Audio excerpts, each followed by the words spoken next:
নমস্কার বন্ধুরা, আমি এডিএন আর আপনারা দেখছেন এডিএন এডুকেশন। বন্ধুরা, গত শনিবার ভারতে ভয়েস অফ গ্লোবাল সাউথের তৃতীয় সম্মেলন অনুষ্ঠিত হয়। এই সম্মেলনে গ্লোবাল সাউথের 123টি দেশ অংশগ্রহণ করে। বৈদেশিক বিষয়ক মন্ত্রী এস জয়শঙ্কর শীর্ষ সম্মেলনের সমাপ্তির পরে একটি মিডিয়া ব্রিফিংয়ে এটি নিশ্চিত করেছেন যে গ্লোবাল সাউথ বা উন্নয়নশীল দেশগুলির মুখোমুখি চ্যালেঞ্জগুলির সাথে ঐক্যবদ্ধভাবে মোকাবেলা করার উপর দৃষ্টি নিবদ্ধ করে।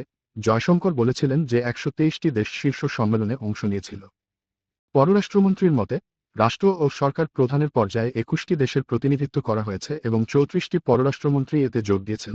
পররাষ্ট্রমন্ত্রী ছাড়াও 118 জন মন্ত্রী ও 10টি মন্ত্রী পর্যায়ের অধিবেশন সমন্বিত শীর্ষ সম্মেলনে যোগ দিয়েছিলেন।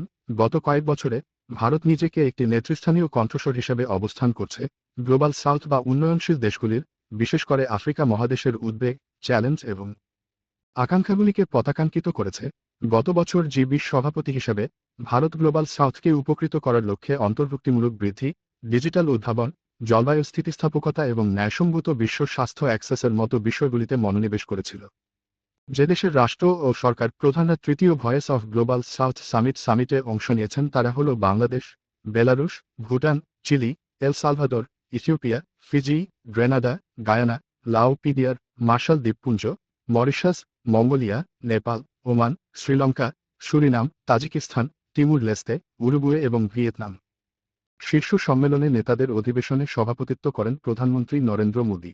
জয়শঙ্কর বলেছিলেন যে জলবায়ু পরিবর্তনের চ্যালেঞ্জ শীর্ষ সম্মেলনে প্রধানত দেখা গেছে যখন অনেক নেতা ঋণের বোঝা এবং নতুন প্রযুক্তির চ্যালেঞ্জ সম্পর্কে কথা বলেছেন। বৈশ্বিক গভর্নেন্স আর্কিটেকচারের সংস্কারের প্রয়োজনীয়তার বিষয়ে সর্বসম্মত দৃষ্টিভঙ্গি ছিল। তিনি বলেন, গাজার পরিস্থিতিও আলোচনার সময় উঠে এসেছে। কিছু নেতা সার্বভৌমত্ব, কৌশলগত স্বায়ত্তশাসন এবং হস্তক্ষেপের বিষয়েও কথা বলেছেন এবং সেই বিষয়ে উদ্বেগ প্রকাশ করেছেন। জয়শঙ্কর বলেছেন, বিদেশি মন্ত্রী পর্যায়ের অধিবেশনে ঋণের দুরবস্থার চ্যালেঞ্জ এবং ধীর ক্রেডিট বৃদ্ধিও চিত্রিত হয়েছিল। তিনি বলেছিলেন, পররাষ্ট্র মন্ত্রী পর্যায়ের অধিবেশনে যে অন্যান্য বিষয়গুলি উঠেছিল তা হল নিয়মভিত্তিক আদেশ, সার্বভৌমত্ব, সমতা, পারস্পরিক সম্মান এবং সমানদের অংশীদারিত্ব। কিন্তু এই প্রথমবারের মতো গ্লোবাল সাউথের দেশ হওয়া সত্ত্বেও চীন এবং পাকিস্তানকে ভারত আমন্ত্রণ জানায়নি। চীনকে আমন্ত্রণ না জানানোর মাধ্যমে ভারত চীনকে একটি গুরুত্বপূর্ণ বার্তা দিয়েছে। ভারত চীনকে এটা বোঝাতে চাইছে যে গ্লোবাল সাউথে চীনের কোনো জায়গা নেই। ভারত একাই এর নেতৃত্ব দিতে পারবে। এখন কথা হচ্ছে, গ্লোবাল সাউথ সম্মেলন এত গুরুত্বপূর্ণ কেন? বন্ধুরা, এসব জানতে হলে সর্বপ্রথম আমাদের জানতে হবে গ্লোবাল সাউথ আসলে কি। গ্লোবাল সাউথের কোন সুনির্দিষ্ট সংজ্ঞা নেই, যার মানে দেশের কোন নির্দিষ্ট তালিকা নেই। দেশগুলিকে চিহ্নিত করার একটি উপায় হল G77-এর সদস্যপদের দিকে নজর দেওয়া।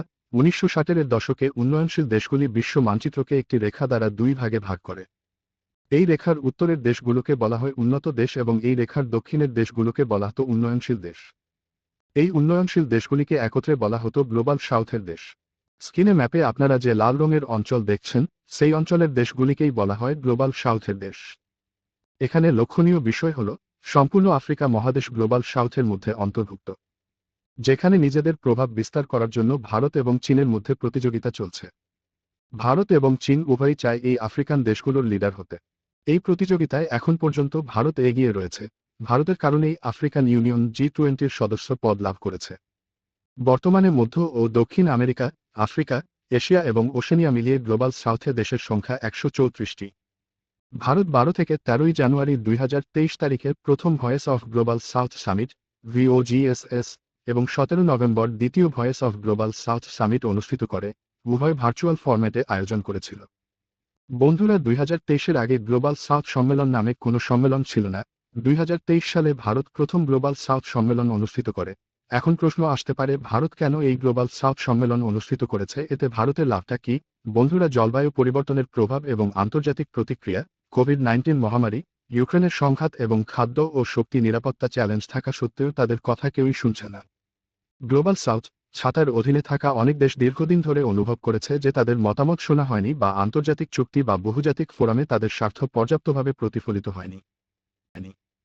ইন্দোনেশিয়ার পররাষ্ট্রমন্ত্রী রেতনো এলপি মারসুদি 2023 সালের সেপ্টেম্বরে জাতিসংঘের সাধারণ পরিষদের অধিবেশনে তার বক্তৃতায় এই বিষয়টি তুলে ধরেন। বিশ্বের শক্তিশালী দেশগুলি, এমনকি চীনও এই গ্লোবাল সাউথের দেশগুলোকে নিয়ে বেশি ভাবনা চিন্তা করে না। ফলে এই গ্লোবাল সাউথের দেশগুলো দীর্ঘদিন ধরে এমন একটি দেশ খুঁজে চলেছে, যে দেশ অর্থনৈতিক এবং সামরিকভাবে শক্তিশালী হওয়ার পাশাপাশি তাদের মতামত বিশ্বের দরবারে পৌঁছানোর ক্ষমতা থাকে এবং সেই দেশ রাশিয়া এবং আমেরিকা উভয়ের সঙ্গেই নিরপেক্ষ সম্পর্ক বজায় রাখতে পারে। এখানেই ভারত গ্লোবাল সাউথে নিজেদের প্রভাব বিস্তারের জন্য এই সুযোগকে কাজে লাগায়।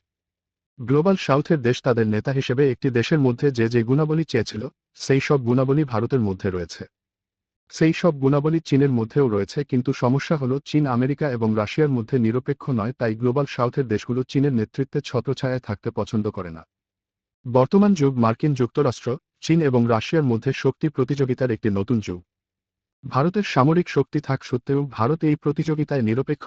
যাই হোক, বিশ্বব্যাপী যে প্রতিযোগিতা শুরু হয়েছে, সেই প্রতিযোগিতার যে কোনো একটি দেশের পক্ষ নিতে হবে এমন প্রভাবের বিরুদ্ধে অনেক দেশ পিছিয়ে যাচ্ছে। উদাহরণস্বরূপ, সাও পাওলোতে ফান্ডাও গেটুলিও ভার্গাসের আন্তর্জাতিক সম্পর্কের অধ্যাপক মাতিয়াস স্পেক্টর বলেছেন, চীন, রাশিয়া এবং মার্কিন যুক্তরাষ্ট্রের মধ্যে সংঘর্ষে পদদলিত হওয়া এড়াতে অনেক দেশ ইউক্রেনের সংঘাতে নিরপেক্ষতা বেছে নিয়েছে। কেনিয়ার রাষ্ট্রপতি উইলিয়াম রুটো চীনা বা মার্কিন বিনিয়োগের মধ্যে নির্বাচন করার বিষয়ে একজন সাংবাদিকের প্রশ্নের জবাবে এই দৃষ্টিভঙ্গিটি প্রকাশ করেছেন। বলেছেন, লোকেরা আমাদেরকে একটি কথোপকথনে টানতে চায় যে আমরা পূর্বের দিকে মুখ করছি নাকি আমরা পশ্চিমের মুখোমুখি। আমরা পশ্চিম বা পূর্ব দিকে নই, যেখানে সুযোগ রয়েছে সেখানেই আমরা সামনের দিকে মুখ করছি। তাই ভারত 2023 সালে দুটি voice of the global south summit শুরু এবং হোস্ট করে। সেখানে ভারতের প্রধানমন্ত্রী নরেন্দ্র মোদী অনেক দাবি বিশ্বের সামনে তুলে ধরেন।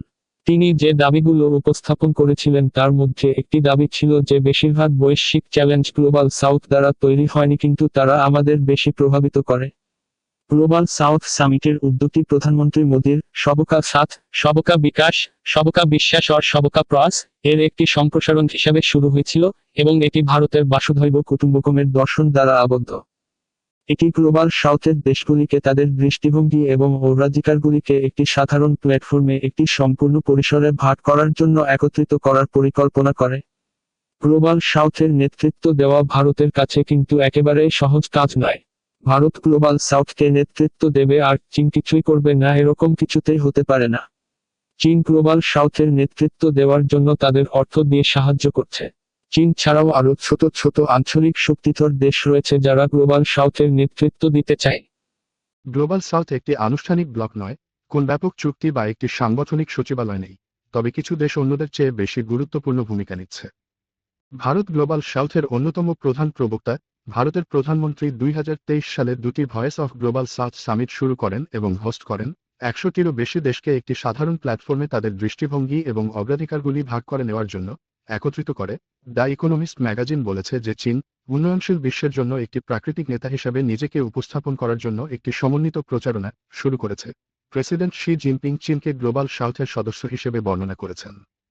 যাই হোক, ভারতের জাতীয় নিরাপত্তা উপদেষ্টা বোর্ডের প্রাক্তন সদস্য সি রাজা মোহন পরামর্শ দেন যে চীন এবং ভারত প্রভাব বিস্তারের জন্য একটি বৃহত্তর বৈশ্বিক যুদ্ধের অংশ হিসেবে গ্লোবাল সাউথের ধারণাকে বিশ্বের অন্যান্য দেশের সামনে তুলে ধরেছে। তাছাড়া South African Institute for Strategic স্টাডিজের বিশ্লেষণ অনুসারে দক্ষিণ আফ্রিকা বিশ্বব্যাপী দক্ষিণের একটি নেতৃস্থানীয় কণ্ঠস্বর হিসাবে নিজেকে অবস্থান করতে চেয়েছে। রাষ্ট্রপতি সিরিল রামাফোসা বৃহত্তর বহুপাক্ষিক ব্যবস্থায় আফ্রিকা এবং গ্লোবাল সাউথের কণ্ঠস্বরকে শক্তিশালী করার প্রয়োজনীয়তার কথা বলেছেন। যদি ভারত, চীন এবং দক্ষিণ আফ্রিকাকে পিছনে ফেলে গ্লোবাল সাউথের নেতৃত্ব দিতে সক্ষম হয় তাহলে ভারতের স্পোর্ট পাওয়ার বিশ্বের দরবারে অনেক গুণ বেড়ে যাবে। আফ্রিকায় ভারতের প্রভাব বৃদ্ধি পাবে।